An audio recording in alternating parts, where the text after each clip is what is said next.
Good things come in fours, like ukulele strings, boy band members,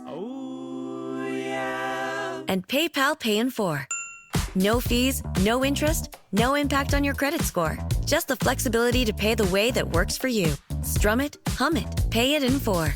Tap the banner to learn more. Subject to approval. Learn more at paypal.com/payin4. PayPal Inc. NMLS 910457. So you're saying with Hilton Honors, I can use points for a free night stay anywhere? Anywhere. What about fancy places like the Canopy in Paris? Yeah, Hilton Honors, baby. Or relaxing sanctuaries like the Conrad in Tulum? Hilton Honors, baby. Ooh, what about the 5-star Waldorf Astoria in the Maldives? Are you gonna do this for all 9,000 properties? When you want points that can take you anywhere, anytime, it matters where you stay. Hilton, for the stay. Book your spring break now. Picture this. A curve in the road. A change in plans. Well, what do you say? With the all-new Audi Q3, the answer's always yes. Yes to adventure. Yes to escape. Yes to performance. Yes to comfort. Yes to right now. Because saying yes without hesitation, that's real luxury. The all-new Audi Q3, made for the yes life.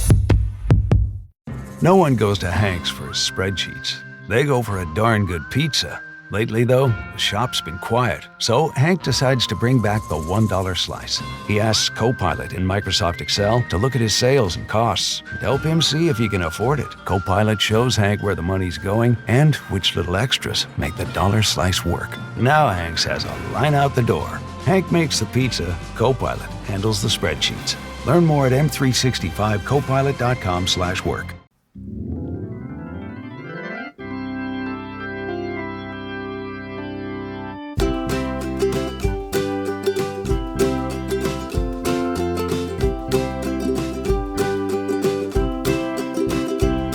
Come meet me at the Musial with Alan and Daniel. We'll talk about the Cardinals all night long.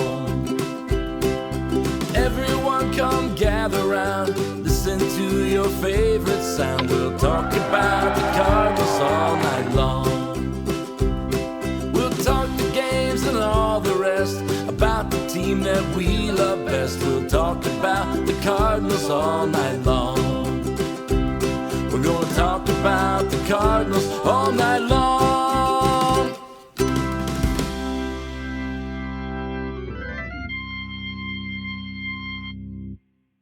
Good evening. Welcome into another edition of Meet Me at Musial. I'm your host, Daniel Shopta at C70. Alan Medlock still with the Tulsa Hell Drillers, who did win the consolation bracket of a tournament recently. So hopefully that means things are coming together a little bit for Coach Medlock. But joining us tonight, you may remember last year, I believe it was last year, we had times would have a history minute at the end of the show, and that was Rich Bray.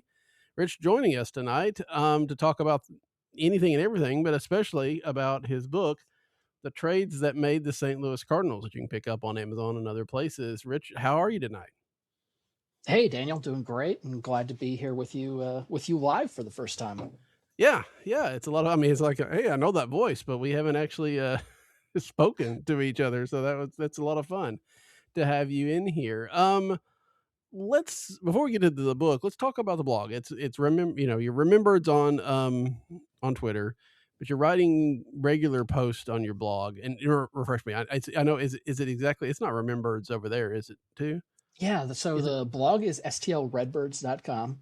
Okay. And we have about 350 posts there of different moments in Cardinals history, different player features.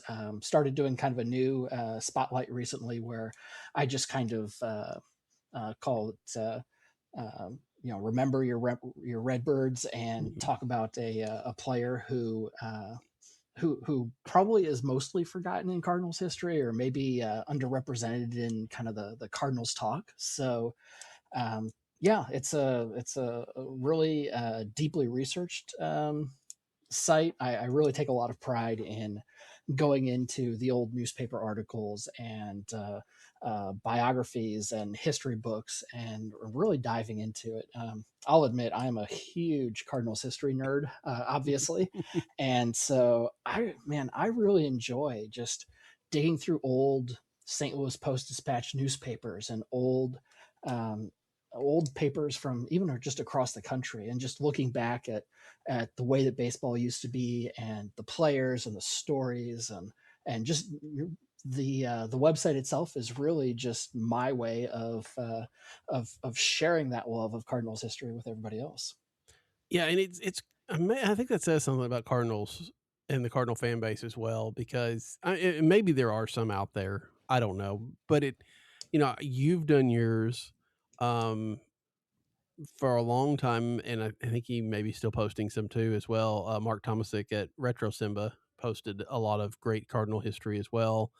We have Augie Nash on Twitter who shares, moments and things all the time. And I know you typically will follow up on some of his posts with a post of your own, just kind of going into more detail of what he's put out there for a brief little bit. And there's just so many, it feels like there's a lot of that in Cardinal baseball that maybe a lot of other fan bases don't have. And granted, the Cardinals have a huge history, but I mean, is that, what does that say about the Cardinal fan base? Does it say anything about the Cardinal fan base? I think it says something about the franchise itself. I mean, you look at it. My book itself starts covering the team in the 1920s, and you look at it. You go back then, and it's Rogers Hornsby and the 1926 World Series championship, and that segues immediately into the 1930s and the Gas House Gang, and Branch Rickey's farm system is giving them just a steady flow of top caliber players. And then, the 1940s and the United States is at war, and the Cardinals are just dominating the league. And, that segues then into the 50s and then the 60s, when you've got Bob Gibson and Lou Brock and Curt Flood, and just this incredible time in Cardinals history. That might be my favorite time period that I didn't get a chance to live through. And then, 20 years later, you've got the running Redbirds in the 80s and Ozzie Smith and Willie McGee. And that's my favorite time period, just because I was a kid then, and just watching that ball club. And, I have a real appreciation then for the 90s because of Tony La Russa, coming in. And, that 1996 team is a real turning point for the franchise. And they're not a team that's doing this by, like the way that they do now, where you tear a franchise down, you get it down to the studs, and then you try to draft and develop. They really just wanted to keep competing. Tony La Russa brought in a lot of guys that he knew from the Athletics, and yeah, I was about to say he imported a lot of Oakland people to make sure that worked. Yeah. There was no time period where Tony La Russa came in and said, "Hey, I'm happy to be awful for 5 years as we build this thing up." And so, and the new ownership team came in at that same time in 1996, and said, some of the newspaper articles from that time are incredible, because they'll say, like, "Hey, we've been lifelong Cardinals fans. They're terrible right now. They're the worst we've ever seen them, and we're going to fix this immediately." And they did. Walt Jocketty and Tony La Russa. And it took time, obviously. And then, the 2000s, the 2010s, we've lived through all of that. And it's just such a rich history. And honestly, even before the 1920s, you start talking about the St. Louis Browns and Chris Vonderach, and just, there's so many great stories. That's the thing that I really love is diving into the personalities and the stories. And there's always just kind of something crazy going on in Cardinals history or baseball history. And that's one of the things I really like is you go back into those old newspapers and you go back into those old stories, and it feels like players are maybe a little less, PR trained. And so they're going to say anything, and just crazy things can happen. And I think about even just like in the 80s, which, maybe the little younger listeners say, "Oh my gosh, that was 40 years ago." But like I remember there being a story where the Cardinals have a game against Gary Carter in the Expos, and after the game, Lonnie Smith is just cursing out Gary Carter, and he's like, "Gosh, I hate that guy," and he's the worst. And it wasn't even. I don't think Gary Carter had even done something too terrible. I think he just broke one of baseball's unwritten rules that we might scoff at now. But it was just so funny to see how enraged Lonnie Smith was at what Gary Carter had done, and he was going to do everything but like curse Gary Carter's mother, and just very unfiltered in a way that we really don't see from baseball players anymore. No, and for various reasons, probably, right? I mean, not only are players maybe a little bit more smoothed the edges off, or have a little bit more PR training or more people around them, but players move more. Players see each other more, right? You don't go years without running into somebody, and so it probably does present a little bit of more camaraderie of hey, I'm not going to rip that guy because I might be on his team next year. Yeah, and you probably go to Driveline with him during the off seasons, Mm-hmm. and you guys vacation at the same place, and you probably have the same agent, and so I'm sure it's very different now. But yeah, just even not even just the way that players sometimes hated one another back in the day, but just the way that they interacted with management and would debate a contract. And today it's very very buttoned up. Tarek Skubal with the Tigers is not really saying a whole lot about what he wants or what he's looking for, but man, back in the day they were not at all shy about saying, "Hey, this is how much I think I deserve, and I think the Cardinals need to open up the pocketbooks a little bit and help us out. I could be getting more if I went over here." And it was it's a lot of fun to look back at some of those stories and see how in some cases some of that complaining actually led to some of the trades that are in the book. Yeah, I mean, I know you get to it well into it, but that's a lot around the Ozzie Smith trade, right? I mean, he was very unhappy in San Diego, and that whole situation got really out of hand. And we read out of his book, which of course he wrote with Rob Raines, about the putting out an ad for being a gardener, and then the owner taking him up on it and hiring him. I mean, that kind of stuff that would never happen today because of the pay that's there. I mean, even the minimum salaries, being at $750,000. But yeah, it was a little bit more freewheeling, and maybe at some point in time, 30, 40 years from now, people will look back at this time period and say, man, they were, not as buttoned up as we are. But man, I'd hate to think that. Yeah, and I think that Cardinals fans don't realize just how crazy things were between Ozzie Smith and the Padres before that trade. So we're all familiar with Gary Templeton and his issues, Right. and why he had to leave St. Louis.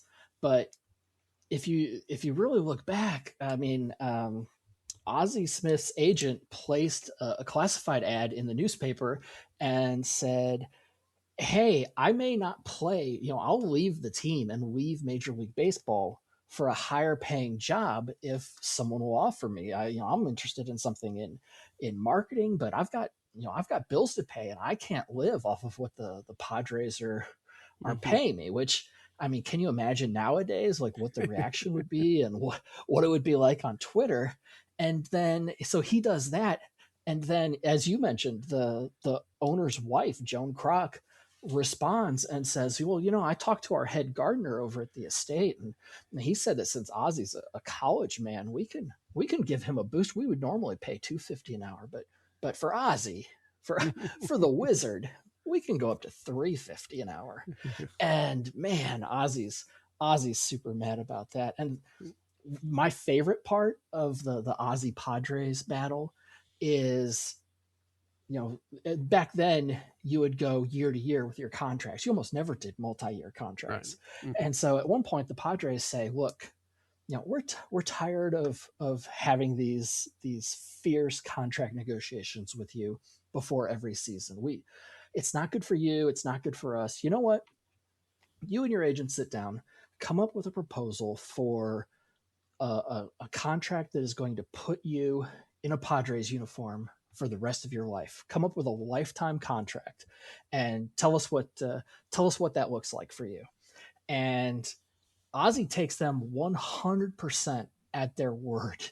And so he's 26 years old at the time, and he and his agent propose a 25-year, $1 million per year contract that literally would have had him playing for the San Diego Padres through his age 51 season, which I think that would have had him playing for them in uniform in like 2006. So can you imagine the Cardinals are in the World Series with David Eckstein as their shortstop, and Ozzie Smith is still playing for the Padres. And of course the Padres look at this and say, wait a second, you want us to give you a 25-year contract that's going to have you play through your age 51 season? At that point they say, look, this guy's a madman. We can't even negotiate with this guy. And it's funny because in Ozzy's biography, he wrote a biography called Wizard. Yeah. He really defends this, and he says, look, if that's not, I don't understand. They asked me to provide them a lifetime contract, and so I thought 25 years was perfectly reasonable. And if they didn't think it was, then I don't understand why they didn't just come back to the negotiating table. That's what a shrewd negotiator would have done. And look, I love Ozzie Smith. Mm-hmm. I have in my office, he was my favorite player as I was growing up. In my office, I have 2 display cases just full of Ozzie Smith baseball cards. Behind my desk, I have a 24 by 36 painting of Ozzie Smith after he hit that home run in the 85 NLCS. Love Ozzie Smith. But I totally understand why the Padres were like, this, we can't deal with this anymore. Yeah. And so that's some of those are some of the stories that I really find interesting, just because things between him and the Padres just went so far off the rails all over contract negotiations. And it's really interesting to think how fans would react to any of this craziness had that happened today with Twitter and 24/7 ESPN broadcasts. And how would people have responded to the classified ad? How would people have responded to I mean, could you imagine Bill DeWitt's wife coming out and saying, oh, well, hey, star player says he's not making enough money. He can come do some menial labor around our estate. I mean, it was crazy back then, Daniel. Crazy. Yeah. Speaking of, you just said that. I was like, have we ever seen Bill DeWitt's wife? I don't know that we have. I wouldn't know her name, but I mean, could you imagine if she just popped out and posted out? It turned out she has like an Instagram somewhere. She just posts, hey, Jordan Walker, I know you're looking for that new contract. Here's we can't give you that, but we can give you some part-time off-season work around. You can get a job at one of the restaurants in Ballpark Village. It would be very interesting. Of course, that book that Ozzy wrote with Rob Raines came out after the 87 World Series. So Ozzy played for almost another 10 years. It would be interesting to see him revisit some of that stuff now that he's, well beyond his playing days, and if he might be a little bit more honest about his motivations at that time. I think he would probably go the opposite direction. And I've noticed that too. So after he retired, or after he got elected to the Hall of Fame, he did a book with Rob Raines that really didn't dive into his career so much. It was more kind of like just a reflection of his overall career. He didn't really dive into details. And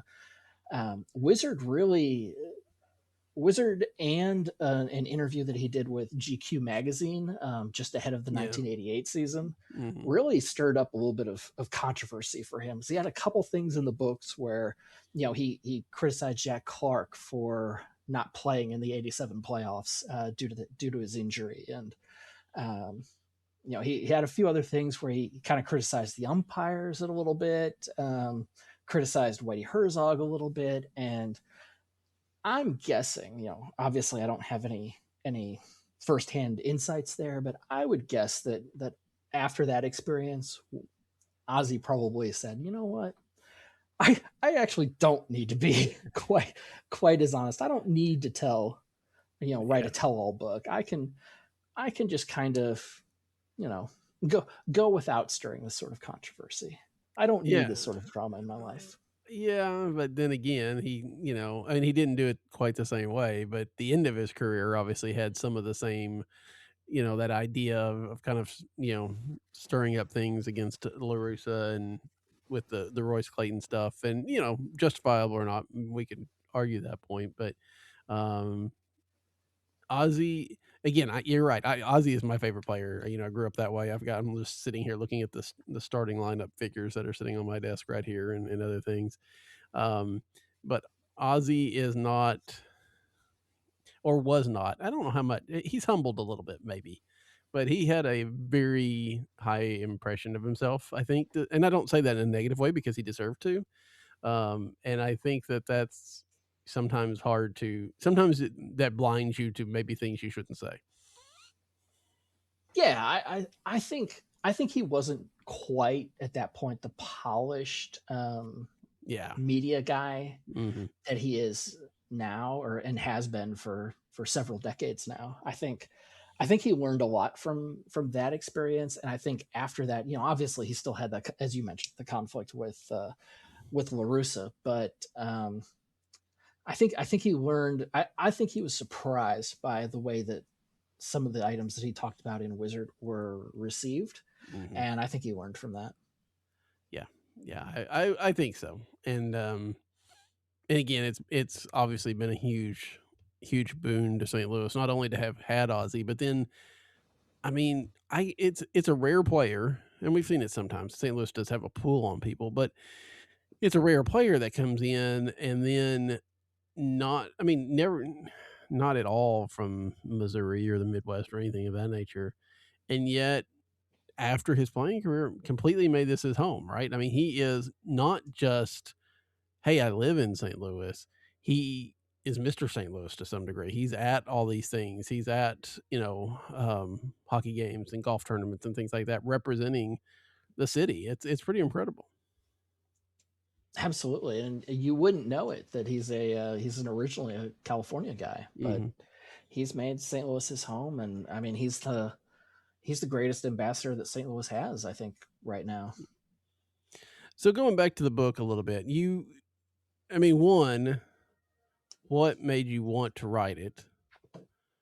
And two, because that's a step up from just blog posts for sure. And then two, what made you structure the book the way you did? Not a ranking of trades, not this is the best, this is the worst. These are, it was basically telling the story of the St. Louis Cardinals through certain trades.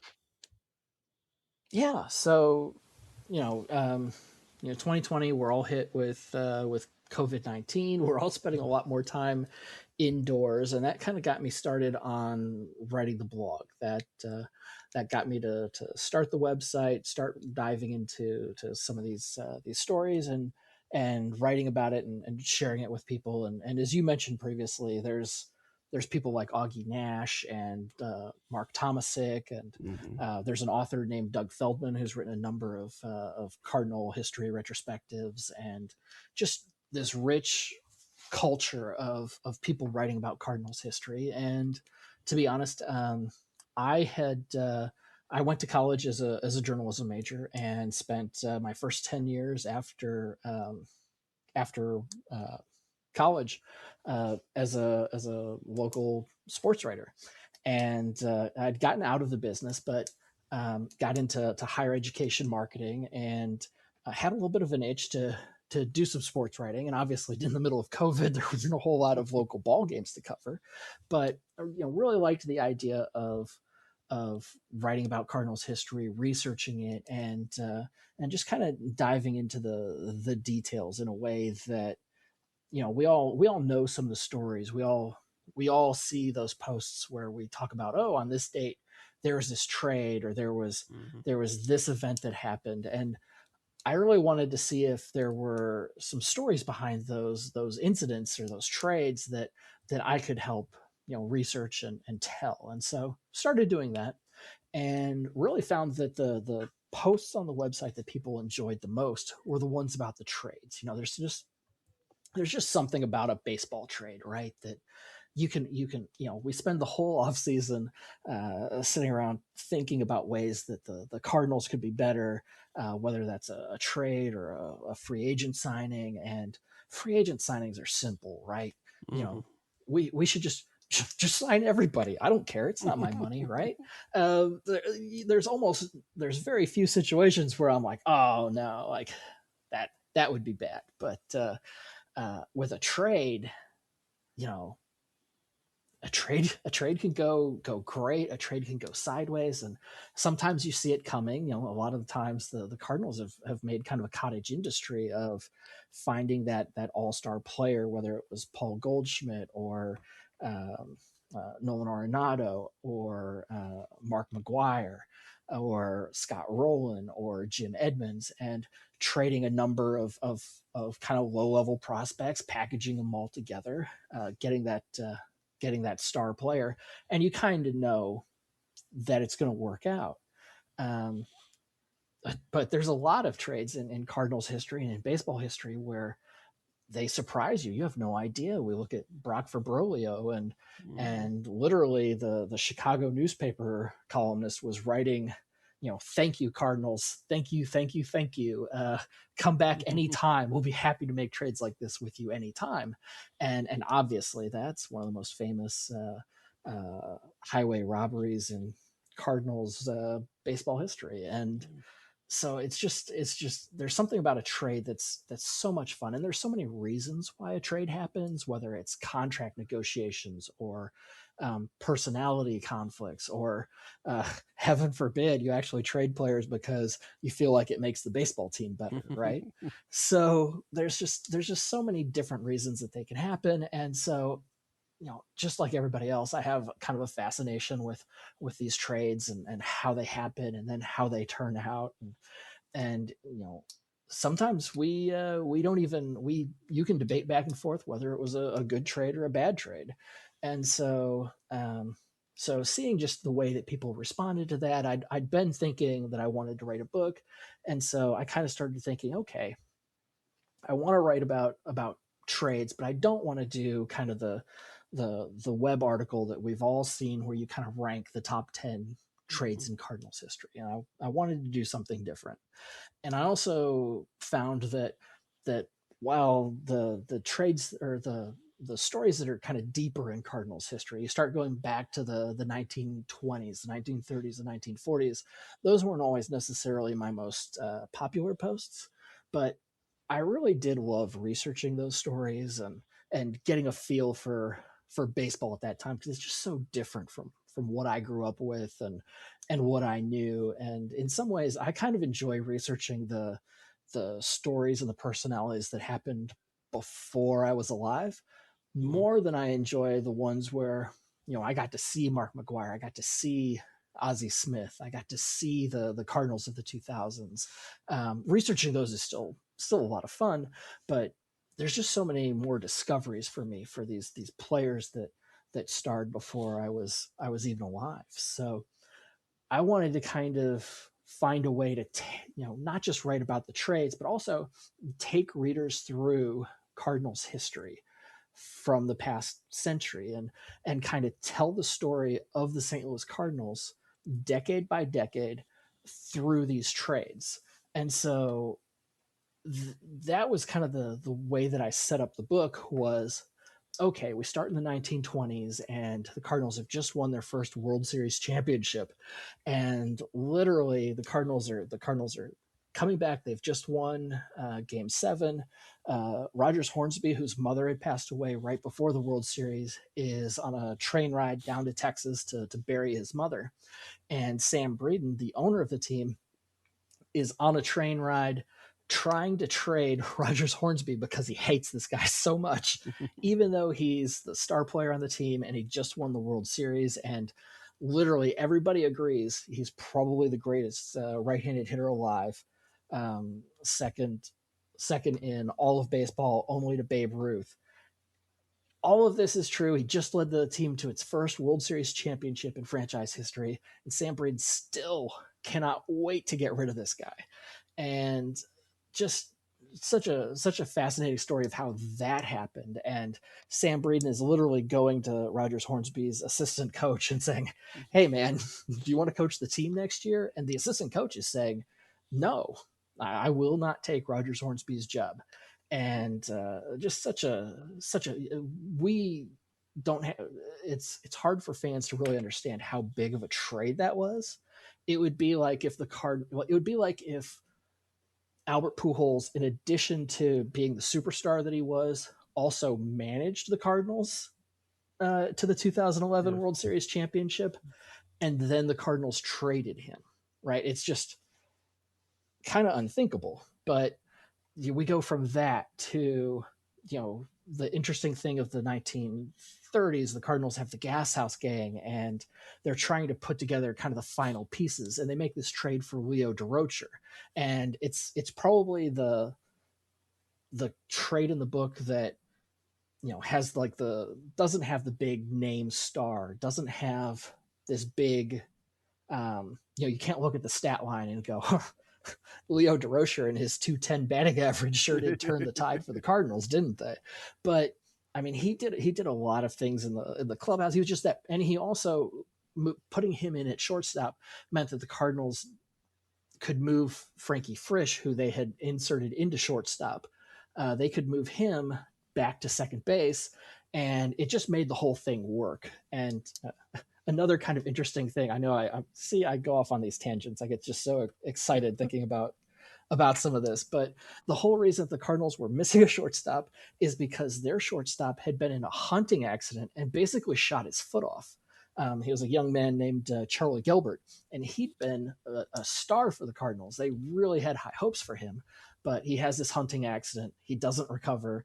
And so the Cardinals are kind of trying to just fit the pieces together, and having Leo Durocher just completely changes it for them. And on this team full of, country boys like Dizzy Dean, Paul Dean, Pepper Martin, Leo is this New York guy who wears a suit all the time, loves expensive clothes, loves expensive watches and jewelry, and it's just a very different personality. And when the Cardinals start off terrible in 1934, he's a guy who stands up in the clubhouse and says, "Guys, look, we are too good not to be competing for a World Series championship. And you know what? I need that World Series money. So you guys better get it together." And it actually works. And they do start, obviously Dizzy Dean and Paul Dean just pitching out of their minds is a big part of it. But, his defense at shortstop, and it's just so fun to see the way that this little trade that nobody would think of has such an impact on the team, and is a key part. And so that was one of the fun things for me in picking out which trades do I go with. It was looking at different trades, and admittedly, like 1930s was pretty slim on impactful trades. Yeah. But, for some, I picked them because, hey, like this was the final piece of a World Series championship team. In others, I said, 1990s, it's the Mark McGwire trade, just because of what he did for baseball at the time, and just telling that you can't tell the story of baseball in the late 90s without talking about Mark McGwire. And the trade for Adam Wainwright in the 2000s, and just what he meant for the Cardinals as far as becoming like a franchise icon. So many different reasons that some of these trades were interesting to me. In the 1940s, they trade away Johnny Mize, and they really don't get anything back for him. But it's because the Cardinals at that time, with Branch Rickey and the farm system, that's what they did. They developed these star players, and once they started asking for too much money, then they traded them or sold their rights. And moved on to the next young stud. So that was kind of how I wanted to approach kind of decade by decade, walking you through the history of the Cardinals and, through the story of one trade, saying, here's where the Cardinals were at this point in their history. And, here's how that impacted their decision making, their way of thinking. And that kind of spurred them to make these decisions to trade for this player or trade away that player, and kind of set the tone for either that decade or the years to come.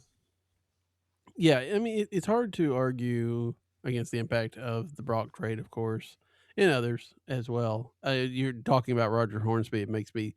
It's very funny to think that the Cardinals have 11 World Series titles, and after 3 of them, their manager was gone.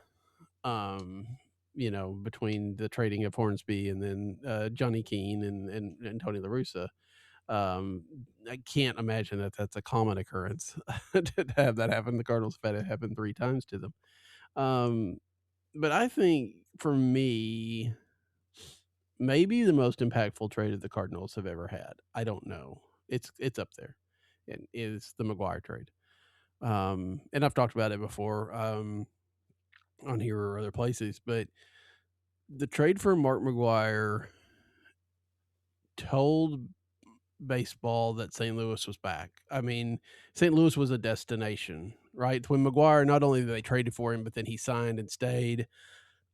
It put St. Louis back on the map. It allowed them, the money that came in with all the people, going to the games and following McGwire for those 2 or 3 years, allowed them to go get the Edmonds and, eventually to get the Roland. And obviously they drafted Pujols and all that. But I feel like without the McGwire trade, that era that we've talked about so much of the DeWitts from 96 to 2016, that doesn't happen, or at least not in the way, not significantly, not like the Cardinals that we know.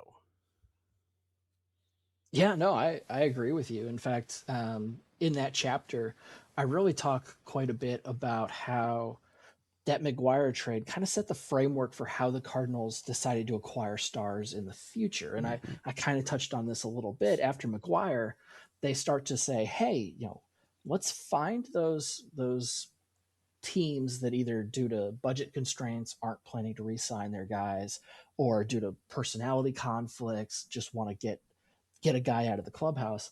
Find those star players who for some reason are not a good fit where they are, and let's put together a package, put together some mid-level prospects, maybe some young pitching, and trade them over for this star and bring that star to St. Louis and then re-sign them. And that worked for the Cardinals in terms of Scott Rowland, Jim Edmonds. We've seen them do that all the way through to Paul Goldschmidt, and it's probably had less successful here recently. But the Cardinals teams of the 2000s would not have been what they they definitely would not have been what they were if you weren't trading for guys like Jim Edmonds, if you weren't basically stealing Scott Rowland from the Phillies.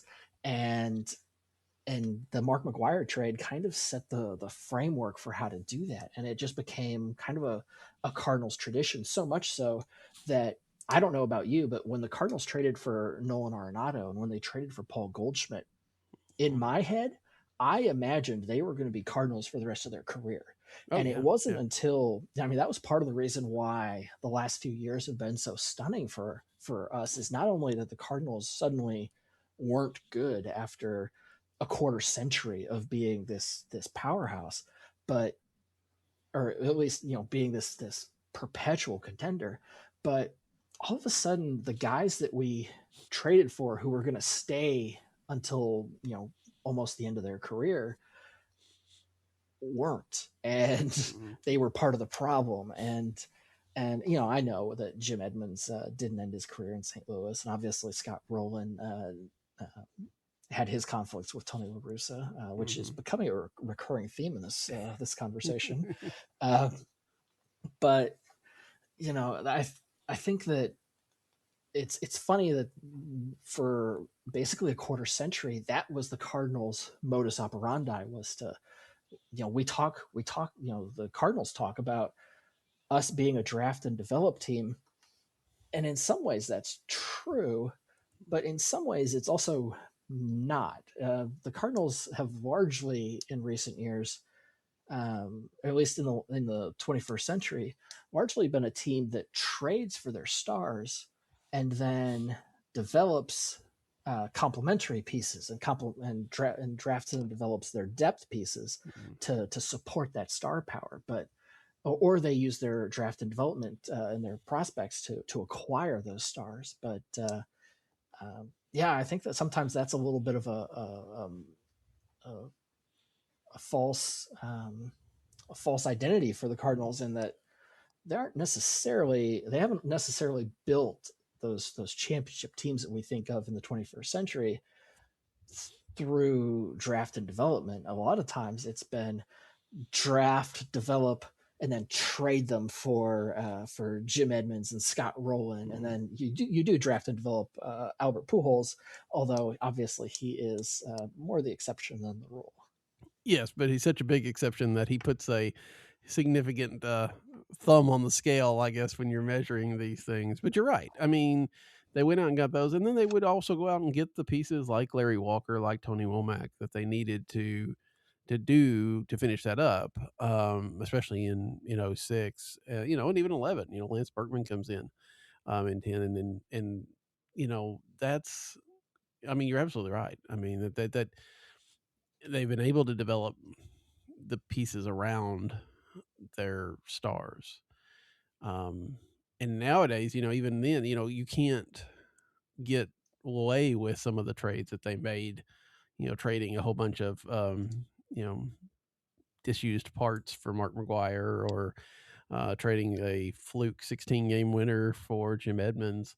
Those kind of deals don't happen anymore, right? I mean, and I think that's probably part of what has caused the problems with the Cardinals as of late, is even when they did make those trades with Goldschmidt and Arenado, they wound up getting players that did not have as much in front of them as they did when Edmund and Rowland were there. No, absolutely. And in the 2000s was actually the toughest trade for me to determine which trade to spotlight, because I was really tempted to do the trade that brought Jim Edmonds to St. Louis. And I even thought, well, in addition to Jim Edmonds, and I think sometimes people underestimate just how incredible he was in 2004, especially the second half of that season, just playing out of his mind, and just an amazing player to watch. And I think that I was tempted to say, oh, well, you've got not only that and what he did in 2004 and 2006, but also think about it. He gets traded to San Diego, and that brings back David Freese. You might not have the 2011 World Series if it isn't for Jim Edmonds. But then, I said, well, that's kind of a slippery slope for me I had to kind of establish some ground rules for how I was, judging these trades.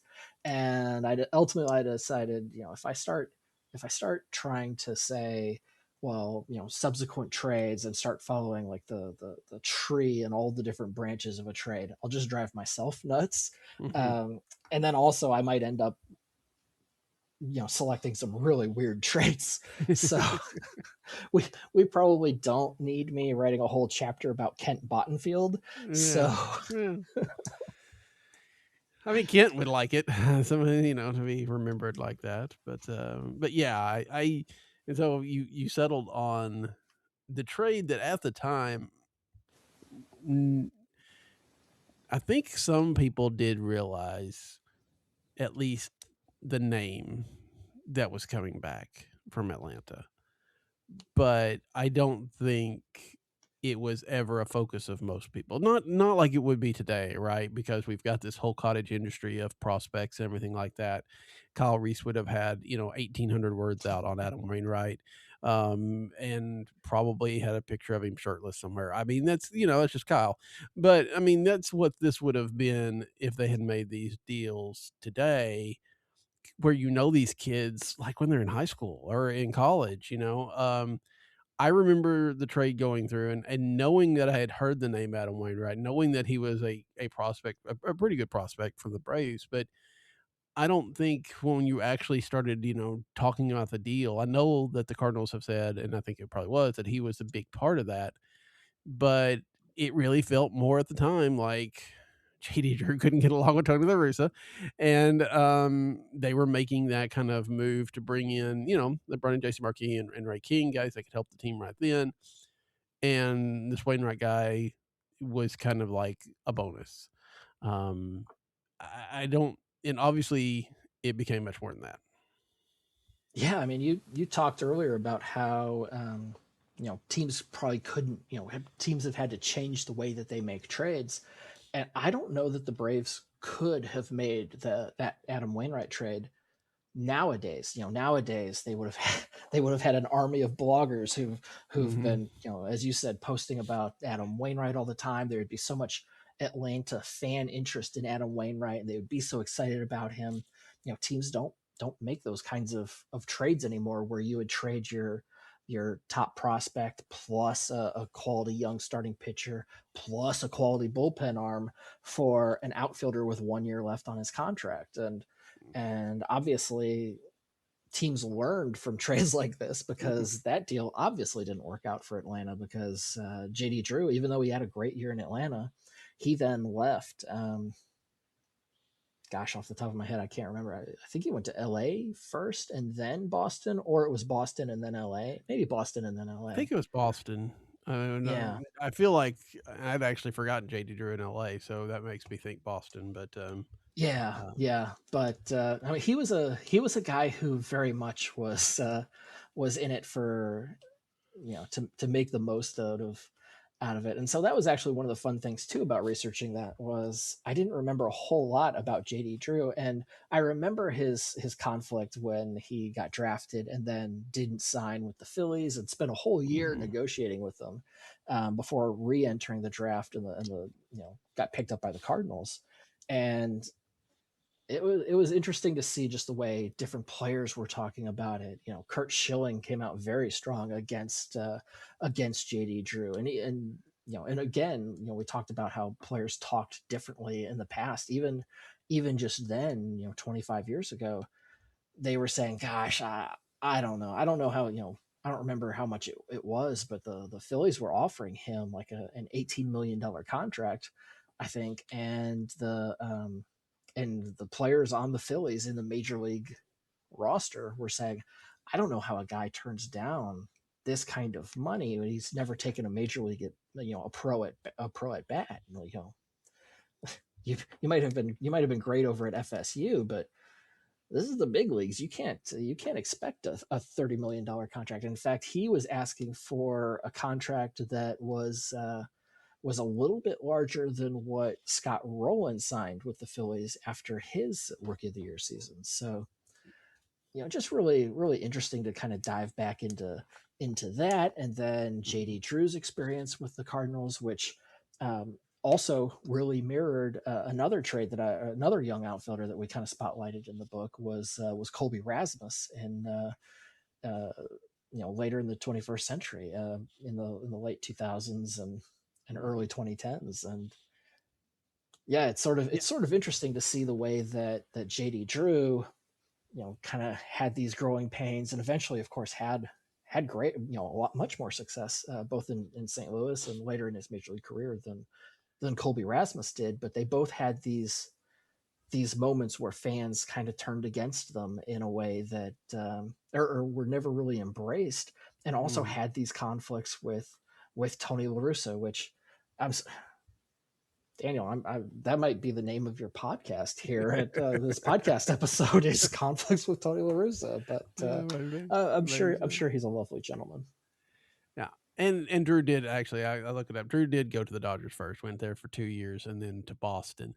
Ironically, playing on that 2007 team that won the World Series, and he played with Curt Schilling at that time. I'm sure most of that those words that Curt Schilling may have said at the beginning of his career were not mentioned. Looking at Drew, though, he makes me, just looking at the numbers, because his best year was that 1 year with Atlanta. And then, he had a solid career the rest of their way. Got a chance to play in the World Series. I look at this just on the face of it. It makes me think of Jason Hayward. Started with Atlanta, came to St. Louis, had his best year in St. Louis, then went on and just, of course, just announced his retirement this year. But was that a trade that you thought about including the Hayward trade? Just because of, I don't know. It feels like that might have been a point where the Cardinals started to slide, when you look at it in retrospect. Yeah, it definitely it was definitely tempting for me. Part of it too was where it came in the book, and so Yeah. 2010s really was the last chapter for me to spotlight. I didn't want to highlight a 2020s trade. Like if I'd done one in the 2020s right now, it might be. Actually, I don't know. Was the Goldschmidt trade was 2021, right? So I guess right now that might be or was it 2018? I'm thinking, I think Goldie was here for, I won't say that he was here for 2019. He was before COVID because Nolan came in 2021, right? The end of, wasn't it 21 that they traded for Nolan? Yeah, that's right. So Goldschmidt, I think might have been 2018. Yeah, something like that. 18. Yeah, I think you're probably right. Well, 19 So- I think you're right on 18. Yeah, so I was kind of thinking about that, but kind of the full Goldschmidt era when I started writing the book hadn't completely ended, and I didn't want to dive into something where I didn't have kind of the look of history to say, hey, here's how this trade fully worked out. And so I knew I was going to end the book with the 2010s trade, and so if I'm telling the story of Jason Hayward and kind of how he goes to Chicago and obviously has a success in 2016, but his career hadn't ended yet at that time. Right. So I couldn't really tell the whole story of his career, and then kind of the Cardinals start having that downward spiral, and I don't know that we've entirely come out of that period yet. I feel like I probably need a little bit more time to see kind of how that end of the Mozeliak era fits into the context of Cardinals history, right? Because if Chaim Bloom, it has a very different impact, I think, if Chaim Bloom and the Cardinals are able to turn things around here in the near future. But if he's not able to, then that really becomes kind of the beginning of a very long period of less exciting Cardinals baseball, let's say. So is that kind of how you want to end the book? And I decided ultimately, hey, the Colby Rasmus trade, Colby's career has been over for a number of years now. I can really sum up that trade, and then I can also end the book with a look at the 2011 World Series championship, which is a nice way to end a look at a century of Cardinals history. We can kind of bookend the book with the 1926 World Series championship with Rogers Hornsby, and then we end it with the 2011 World Series championship with Mark Zepchinski. Like what a great way to basically the same player. Yeah, exactly. Yeah, it's interesting because I wrote a series of posts, and it's been 10 years ago now, about John Mozeliak's trades, all of the different trades, and kind of rated them by war that was accumulated afterwards, all that kind of stuff. And when you really look at it, and you probably write this, because I have not, like I said, I barely gotten started on this book, so I'm interested to see if this is in there. But if you look at it, that was not a good trade. Right? I mean, Colby Rasmus went on, and granted, Rasmus, like Drew, never seemed to have this, deep desire to play baseball, which is always going to go, kind of rub St. Louis the wrong way for sure. But he went on to have a fairly decent career, another 4 or 5 years, at least. All of those pitchers that came over didn't necessarily have them. I mean, they were relievers, and then there was Edwin Jackson, who just didn't do that much, and Corey Patterson, who really didn't do that much. And if it wasn't for the fact that team rallied so late because they traded Rasmus at the end of July and then got worse, and then, end of August, they're 10.5 games out. If that team doesn't have a miracle rally, we think of that trade completely differently. No, absolutely, and that was one of the things that I found kind of fun in writing the book was, obviously I covered these huge trades with big names and franchise tent poles like Kurt Flood and Lou Brock and Ozzie Smith and Adam Wainwright.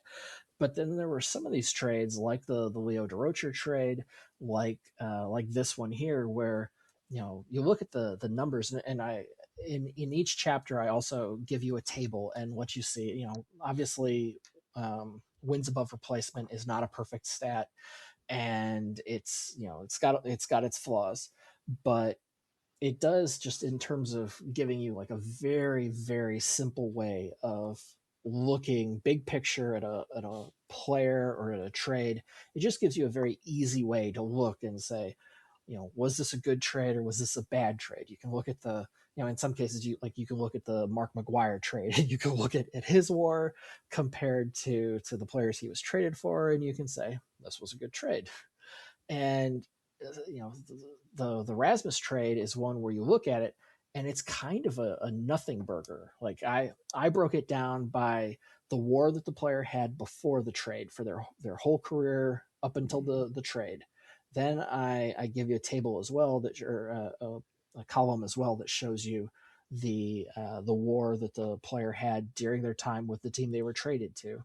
And then I show you the WAR for the rest of that player's career if they left the team that they or after the trade. So you look at that Colby Rasmus trade, and Colby had a couple of years in Toronto and didn't produce a whole lot of big numbers there. And the Cardinals, Zebchinski, I think, was there for a couple of years. Edwin Jackson was gone afterwards. Colby As he does. Patterson was gone before even he was gone with the end of the regular season. He didn't even make the playoff roster. And Octavio Dotel, yeah, he's there for Detroit, 2011. So if it isn't a trade that the only reason that's the trade that I chose was because it had such an impact on getting that 11th World Series championship. And I also think, man, if the Cardinals hadn't won that 2011 World Series, we would really, think how impatient we would be for another World Series. Like, at least we have that moment. Otherwise, we'd be looking back at the 2006 team and going, that was the last World Series championship, and it's only a difference of 5 years, I realize, but well, I think it would feel different for us, right? It would. Things would do, but it's also hard to know how much different do they approach things if in 13, 14 we don't have a World Series sitting behind. That 2015 team is at won 100 games. Maybe they go out and get a bat that goes along with that pitching staff and they win it there. You're right. It's very likely that we're looking at 20 years, which is kind of crazy, but baseball is, everything's in motion. The future is always in motion, as somebody said once. So it's hard to know. But it's always fascinating to look back and, like you said, after you've seen the whole scope of things, and then say, this is what we thought at the time. This is obviously what we think now. I think about some of the trades that have happened since I started blogging. The Rasmus trade is in there. I didn't necessarily care for the Rasmus trade at the time because it felt like Tony La Russa was running off a very highly talented player. The Matt Holliday trade, we were trading our top prospects for Matt Holliday. What the heck? Holliday wasn't going to stick around here. I'm very, very bad at picking up on trades in the present. So it's nice to be able to look back and see how those trades really did go well, and whether that is because the front office knew what they were doing or the front office just got lucky to some degree as well. It's hard to know, but at least they worked out. Well, I'll tell you, when I started the book, I honestly thought that I was going to kind of wrap it all up with this big grand conclusion as to, okay, I've looked at all of these trades through a century of Cardinals history, and here's kind of my guidelines for what you want to look for a good trade versus a bad trade. And I'd thought, okay, well, I'm probably going to want to come up with rules like, don't make trades out of emotion just because you're angry at a player, right? Like that's what led to the Steve Carlton trade. But at the same time, the Cardinals were mad at Gary Templeton, and that turned into a great trade. So maybe that rule isn't 100% solid. And then I said, well, maybe the rule is you always just go for the absolute best player in a trade, right? Like, and that's kind of what the Cardinals have done for so long with the the McGwire trades and all of those of that ilk, is just get the best player in the trade. And most of the time that works. But it is sort of funny in the 2011 trade. I think you could argue that Colby Rasmus was the player who was the best player in that trade, the guy who had the most upside. And that ended up being a trading that guy away, that played a key role in a World Series championship. So I really didn't come away from the book with a set of guidelines or set of rules where I would say, okay, here's the thing you never want to do in a trade. Here's the thing that you want to use as like your North Star when deciding when to make a trade, just because every situation is different, every player is different. And one of the things I found really interesting was, if you're talking about, okay, and it's really a positive book, but if you're looking at the absolute worst trade that the Cardinals made in their history, it's probably the Steve Carlton trade, right? But as as I kind of researched his experience with the Phillies, and obviously the conflict that he had with Gussie Busch was was the impetus as to why the Cardinals traded him. But also, you look at what the Phillies did. I mean, the Phillies kind of let him do absolutely whatever he wanted. So, he wanted a big salary increase. They were like, "Sure, here you go. Here's a big bucket of money. Let us know if you need more." And then he said, "Hey, I really don't like running and that sort of exercise. I'd rather do some Eastern martial arts." And I'm really gonna strengthen my arm by, instead of lifting weights, like I'm gonna have a bucket of rice, and I like put my arm in there and like squeeze and do like exercises with this big barrel of rice.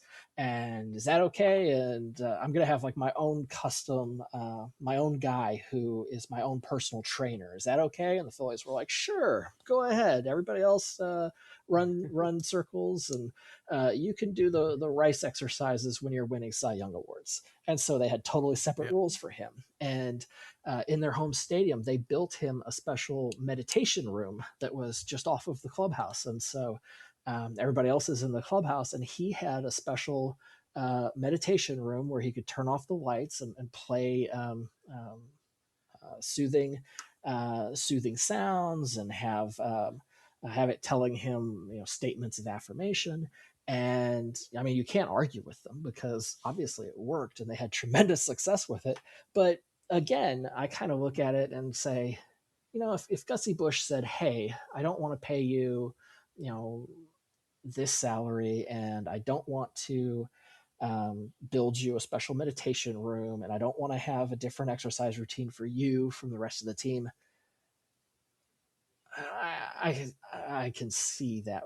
I could see his side of things, and I just don't think, I certainly don't think he would have ever done all of that. And also, the Cardinals had told him not to throw the slider. They'd kind of moved him away from that because at the time, everybody thought that the slider caused pitchers to get injured. And it wasn't until he got to the Phillies and the pitching coach there said, "Hey, let me see your slider. Wow, this is amazing. You've got to throw this more." That he really took off. And so I don't think Steve Carlton would have been nearly the pitcher that he was with the Phillies if he had stayed in St. Louis. Obviously he had success in St. Louis, but he wasn't the Steve Carlton who became a Hall of Famer in St. Louis, and I don't think that he would have been. And so again, it's just very interesting to kind of dive back into that and see the way that you can't even then you can't say, oh well, the Cardinals shouldn't have traded Steve Carlton, because if they traded him to somebody else, he may not have become the star that he was. And it's possible, Rick Weiss was a very similar pitcher. It very easily could have turned out a different way. So obviously it was a terrible trade. They shouldn't have done it, but but you can kind of talk yourself into an alternate universe where Steve Carlton goes on to have a fine career, Rick Weiss goes on to have a fine career, and we don't really think about that trade very much. Well, and I think there's another, you're right. And it's a trade that's too early. It's not one that you would look at for the same reasons you've given for some of the other ones. But the Randy Arozarena for Matthew Liberatore trade, granted, we got what we got with Liberatore. But, I remember, and Kyle has talked about this before, how Randy Arozarena played baseball all year long to provide for his family. I mean, he would play, and then he'd go play winter ball, and then, all this, and he never had a chance to really rest and recover and do. And then the pandemic happened right after that trade, and he was able to work out. He was able to, to rest. He was able to do all these different things.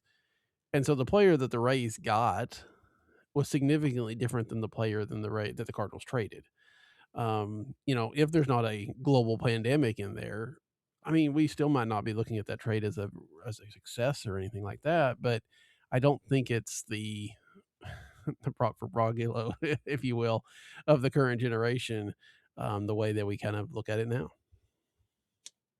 No, I think it just shows that any time you trade a young player, it's a little bit of a risk, because baseball's a funny sport, and that's why these teams are investing so many millions of dollars now in state-of-the-art technology and coaching staffs and all of this equipment, just to try to better predict these things. And it's still impossible. It's a perhaps a futile effort, but yeah, you just kind of do the best with the information that you have. And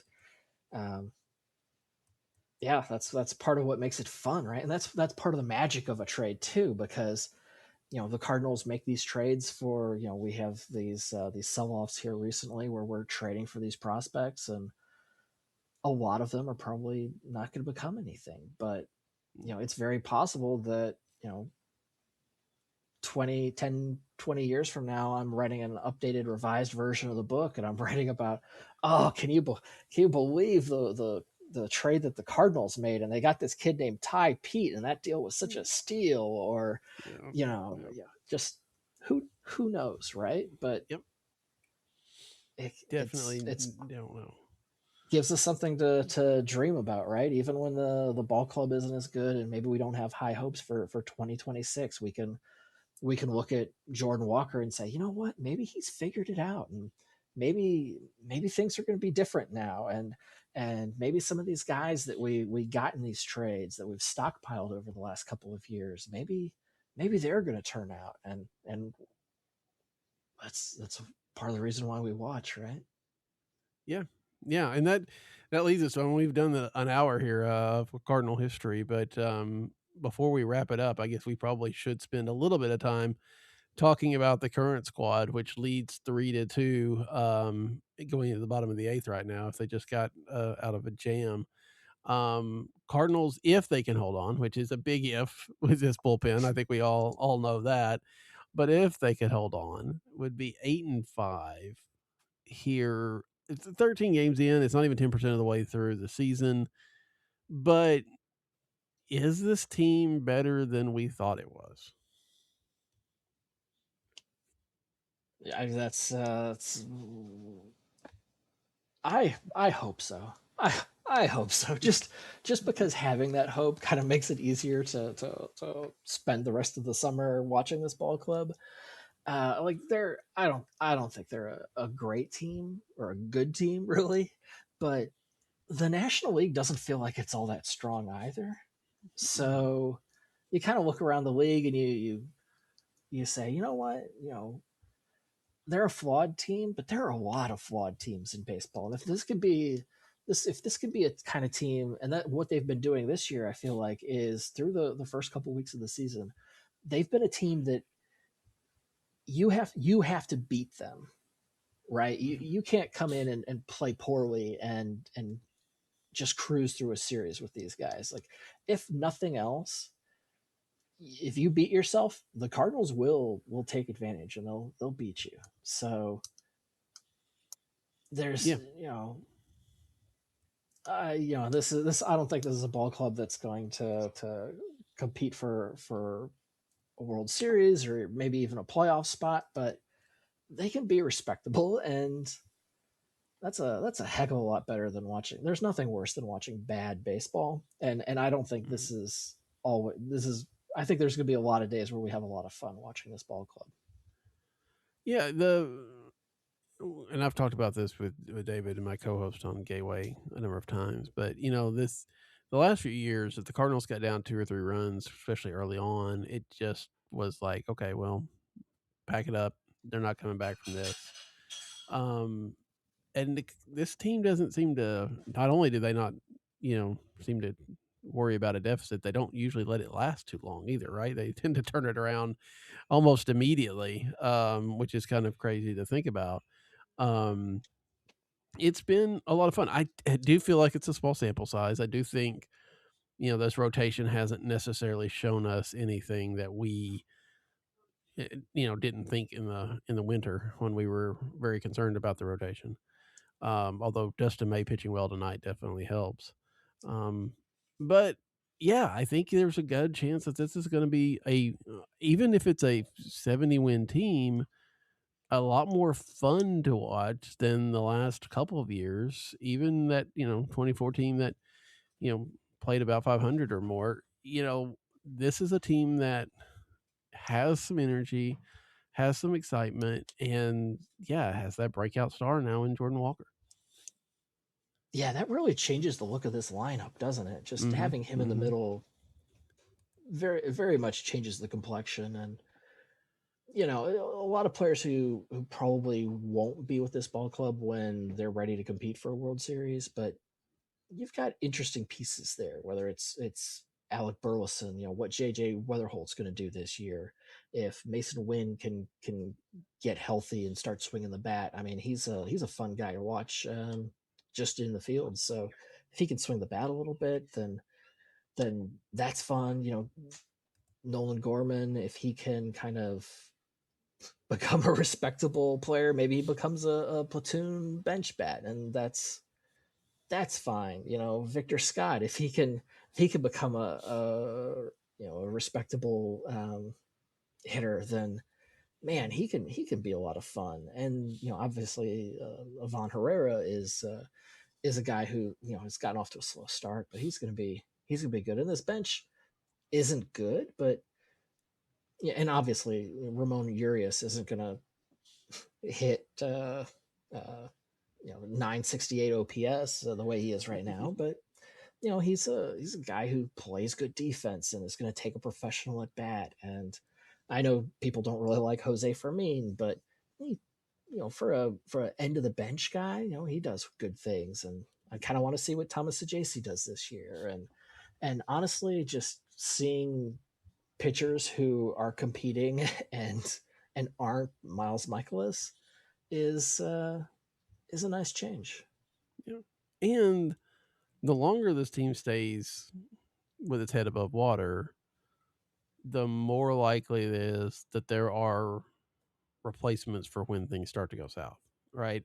Hunter Dobbins on a rehab assignment right now could be ready at the end of the month. Richard Fitz is available at any time that's necessary, and maybe Quinn Matthews, we'll have to see, maybe if you're looking at June or July, maybe he's an option as well. You've got chances to shore up a rotation that is struggling. I don't know how you can do much on the offensive side, but really the offensive side, your young guys are there, right? I mean, that's who you're gonna kind of sink or swim with. So yeah, I again, are they going to be over 500 by the end of the month? Who knows? But the fact that they are not 0-13 or something of that nature, which I think is, almost like the when we looked at the storm clouds that could have been this team. Maybe not that bad, but um, I really don't think very many people thought they would have at a time this year where they were over 500, much less, getting halfway through the first month that way. Yeah, and I have to admit, I really was not looking forward to a season of just watching, 2023 and some of these recent seasons where the Cardinals are just kind of coming in and getting their heads kicked in. Mm-hmm. It's just no fun. Yeah. One of the things I really enjoy about baseball is just that, I feel like the face off between a pitcher and a hitter is basically like the closest thing we have these days to like an old west shootout, right? Like there's a guy standing there on the mound and there's a guy at the plate with a bat in his hand, and you're going to find out who's the better guy for this one at bat, right? And there's no excuse. You just gotta you get a hit or you don't, and it's just a duel between these two. And watching the Cardinals lose those duels, at bat after at bat after at bat, whether they're hitting or whether they're pitching was no fun. And so just watching this team be competitive, even if they aren't going to win even most of the time, Mm-hmm. I just love seeing them fight. I love seeing JJ Weatherholt, take those first MLB at bats and get his feet wet and just sort of, he hasn't started hitting for power yet, but he's got a chance for that to happen. And seeing Jordan Walker all of a sudden just become a totally different hitter than we've seen in 3 or 4 years, and he's just making some technical adjustments and letting the ball get in on him a little bit more, and just letting his power, his bat speed take over. It's just so much fun to watch now. And now I'm looking forward to seeing, Jordan Walker versus some of the better pitchers in the league. Like when they go to Pittsburgh and they face Paul Skeens, like, gosh, that would have been terrible last year, right? 2 years ago. But now I want to see that. I want to see Jordan Walker, go deep against Paul Skeens and just win that battle, right? He doesn't have to go 4 for 4 or 5 for 5, but I just want to see him take Paul Skeens deep and kind of cement his place. So, well, I mean, it's not like Skeens is any big shakes, at least not when it comes to the Cardinals. I say that, has yet to beat the Cardinals. That ERA is awful low against them, but he has yet to beat the Cardinals, and hopefully that will continue. It's a fun factoid, if nothing else. So, all right, Rich. Well, it's been a lot of fun. Again, the book is The Trades That Made the St. Louis Cardinals. It is, like I said, I've only read a little bit of it, but so far it's been very exciting, very interesting, and I know the rest of it will be as well. And I appreciate you coming on. Yeah, no, Daniel, thanks for having me. I've been a longtime listener of the podcast. I've been listening to it for years before we even connected on Twitter, before I started talking to you. So really enjoy being here. And it's funny, I listened to you and Kyle last week and couldn't help but laugh when you guys were talking about how it's a tough world out there for bloggers, and blogging may be dead. And I was like, oh no, blogging died a week before I showed up on the podcast. This is terrible. But no, I've had a lot of fun having this conversation with you today. And if you don't mind, the book is The Trades That Made the St. Louis Cardinals. It's available on Amazon, and my website is not dead, and it's at stlredbirds.com. So if you love Cardinals history, I write a lot about it, and really enjoy talking Cardinals history with people. Yeah. So check that out. Check the book out. Everything like that. It's a lot of fun.